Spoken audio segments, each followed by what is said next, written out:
कतई नहीं रहूंगा, मैं कभी नहीं रहूंगा। मेरे बेटा ने देश के लिए अपनी जान दी है और उसकी यही इच्छा थी।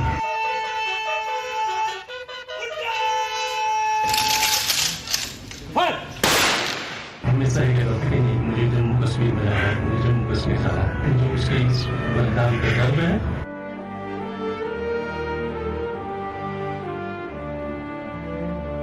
रक्षाबंधन से ठीक पहले बहन अपने जिस भाई का इंतजार कर रही थी, एक माँ जिस लाडले के लिए टकटकी लगाए बैठी थी, एक पिता जो अपने बेटे को फक्र से सीने से लगाने को बेसब्र था, लेकिन होने को कुछ और ही मंजूर था।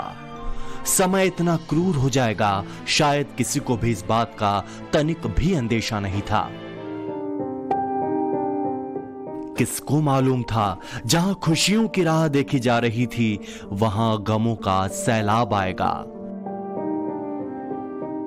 वो आया तो जरूर, लेकिन पार्थिव देह में, खामोशी का चोला ओढ़कर वो बिल्कुल शांत था।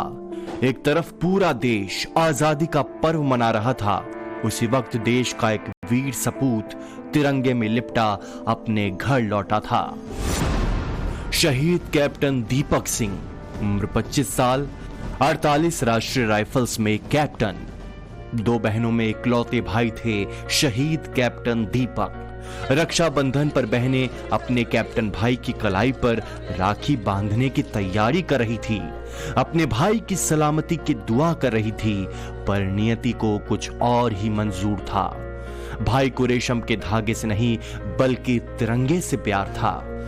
बहन राखी लिए अपने इकलौते भाई की राह देखती रही और भाई हमेशा हमेशा के लिए रूठ गया।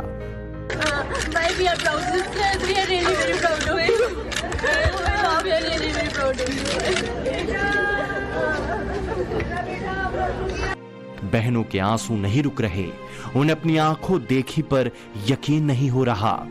वो तो राखी की थाल सजाए बैठी अपने भाई की राह देख रही थीं, लेकिन होनी ने सब खत्म कर दिया। बहन से उसके भाई को हमेशा के लिए छीन लिया। जम्मू कश्मीर के डोडा में बीते 14 अगस्त को आतंकियों के साथ मुठभेड़ होने के दौरान कैप्टन दीपक सिंह शहीद हो गए। महज 25 साल की उम्र में दीपक सिंह ने देश के लिए सर्वोच्च बलिदान दिया और कैप्टन ने मिशन पर जाने से पहले वीडियो कॉल पर अपनी मां से कहा था कि मां, मैं सोने जा रहा हूं। बेटे के उस आखिरी लफ्ज को याद कर मां का रो रो कर बुरा हाल है। वो अपने बेटे को भली भांति जानती थी कि वो कभी भी किसी खतरनाक मिशन के बारे में नहीं बताता था। वो हमेशा फोन कॉल पर ऐसे बात करता था जैसे सब नॉर्मल हो। उस दिन भी उसने वीडियो कॉल पर यही बात बताई थी कि वो अपनी बेस यूनिट में आराम करने जा रहा है। उसको समय वीडियो कॉल करता था और जस्ट अपोजिट बताता घर वालों को। तो कभी कहेगा कि मैं अभी सोने जा रहा हूँ और जबकि जाता था कहीं मिशन में। और परसों भी इनको कह रहा था कि मैं अपनी यूनिट जा रहा हूँ और कभी बोलता था मैं अभी पार्टी में, क्योंकि मैं थोड़ी बहुत पुलिस डिपार्टमेंट में रहने के कारण मुझे इस बात की जानकारी थी कि ये बोलता क्या है। और एक बार तो उसने ये किया कि इन्होंने वॉश नहीं किया, मैंने वो नीचे के उसके शूज पहने हुए हैं, नीचे का अपनी ड्रेस पहनी है, केवल ऊपर के उतार के बनियान में रहता था ताकि इनको ये लगे कि मैं घर पर हूँ, कि मैं ड्यूटी से आ गया हूँ और मैं रेस्ट कर रहा हूँ। बेटे की शहादत पर पिता को गर्व हो रहा है। उनके बेटे ने देश के लिए सर्वोच्च बलिदान दिया है। कहते हैं कि पिता का दिल कठोर होता है, लेकिन एक हद के बाद उसका भी हौसला टूट जाता है। अभी मैं कतई नहीं रहूंगा, मैं कभी नहीं रहूंगा। मेरे बेटा ने देश के लिए अपनी जान दी है और उसकी यही इच्छा थी। जैसे मैंने आपको बताया, वो जब भी कभी भी हो हमेशा ये कहता था कि नहीं, मुझे जम्मू कश्मीर में जाना है, मुझे जम्मू कश्मीर जाना है। तो मुझे कोई किसी बात का दुख नहीं है, मुझे उसके इस बलिदान पर गर्व है। हाँ, ये थोड़ा सा कहना आसान होता है, लेकिन जब मेरी मूल रूप से उत्तराखंड देहरादून के रहने वाले कैप्टन दीपक की 12वीं तक की पढ़ाई सेंट थॉमस स्कूल से हुई है। 13 जून 2020 को सेना में वे कमीशन हुए। उनके पिता महेश सिंह उत्तराखंड पुलिस के रिटायर्ड अफसर हैं। पुलिस हेडक्वार्टर में उनकी तैनाती थी और इसी साल उन्होंने अप्रैल माह में वीआरएस भी लिया है। पुलिस अफसर पिता से प्रेरित होकर बेटे ने भी वर्दी पहनने की जिद ठान ली थी। बचपन से ही पढ़ाई लिखाई में तेज दीपक ने अपना लक्ष्य तय कर रखा था। उनमें देश सेवा का जज्बा कूट कूट कर भरा था। मेरे बेटे का इच्छा ही यही थी, उसका शौक ही यही था। और उसने जब ये ट्रेनिंग शुरू की थी, उसका दोनों जगह सिलेक्शन हुआ था, इन्फेंट्री में, और उसमें मैंने उसको बड़ी मुश्किल से समझाया कि सिग्नल आउट कर ले। उसने जब 4 साल की ट्रेनिंग की, उसके बावजूद भी वो कहने लगा कि फाइनल में मुझे इन्फेंट्री जाना है, मेरा वहाँ सिलेक्शन हो रहा है। तो मैंने फिर मेरे गाँव के 2-3 सीनियर कर्नल फ्रेंड हैं, तो उनको मैंने फ़ोन किया, मैंने कहा इसको थोड़ा सा कन्विंस कर देते, लेकिन वो उसमें कन्विंस हुआ। लेकिन जैसे उसने ज्वाइन किया, वो फिर मुझसे कहता है कि नहीं, मुझे यहाँ आनंद नहीं आ रहा। इरादों के पक्के कैप्टन दीपक का सिलेक्शन सेना के सिग्नल कोर में हुआ था, लेकिन उनका दिल इन्फेंट्री ग्रुप में जाने का था। सेना में इन्फेंट्री ग्रुप को युद्ध के हिसाब से ट्रेन किया जाता है। हर तरह की विपरीत परिस्थितियों में लड़ने के लिए उन्हें शारीरिक और मानसिक रूप से तैयार किया जाता है। इसके अलावा किसी आतंकी गतिविधियों के खिलाफ ऑपरेशन में इस ग्रुप के जवान और अफसरों को लगाया जाता है। यानी देश के दुश्मनों से सीधा मुकाबला करने में सबसे अगली पंक्ति में इन्फेंट्री ग्रुप के जवान तैनात रहते हैं। बस यही जोश और जज्बा कैप्टन दीपक को सिग्नल कोर से राष्ट्रीय राइफल्स की तरफ खींच ले गया और फैमिली के लाख मनाने के बाद भी उन्होंने अपनी तैनाती ले ली।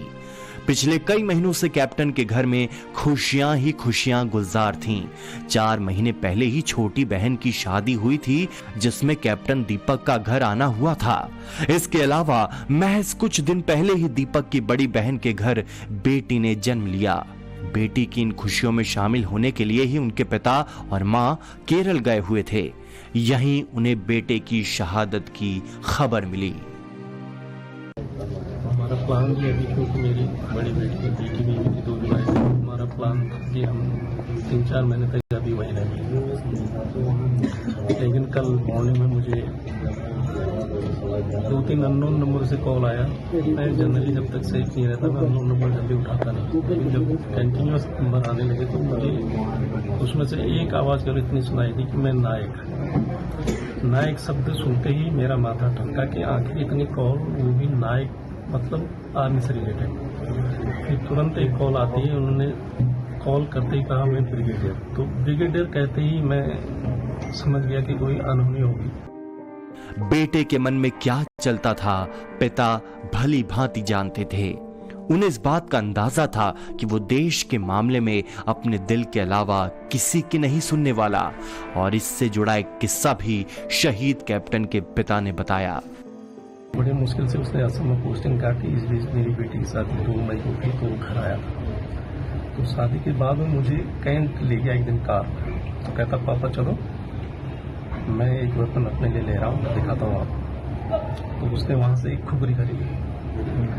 खुगरी जब खरीदी, खुगरी दिखाते हुए मुझसे कहता देखो, ये जब मेरे पास पूरी गन लोड रहेगी, अगर उसमें से कोई भी अगर कारतूस मेरे पास नहीं बचेगा ना, मेरा ये खुगरी काम आएगी। तो वो लगातार अपने सीने से उसको यहाँ पे उसने बताया था, ताकि उन्हें यही टांगता था। जंग के मैदान में अपना शौर्य दिखाने वाले कैप्टन दीपक खेल के मैदान में भी उतने ही महारथी थे। हॉकी, टेनिस के अलावा कई खेलों में उनकी रुचि थी। छुट्टियों के दौरान अक्सर वो खेल के मैदान में दिख जाते थे। उनको जानने वाले उनके जज्बे के फैन थे। वो यकीन के साथ बताते हैं कि कैप्टन ने इसी जज्बे से जंग के मैदान में आतंकियों को पछाड़ा होगा। लेकिन अफसोस कि अब उनके बीच का एक जांबाज, देश का हीरो तिरंगे में लिपटकर हमेशा हमेशा के लिए विदा हो गया और अपने पीछे माँ बाप और 2 बहनों को ढेर सारी यादों के साथ छोड़ गया। ब्यूरो रिपोर्ट, टाइम्स नाउ, नव भारत।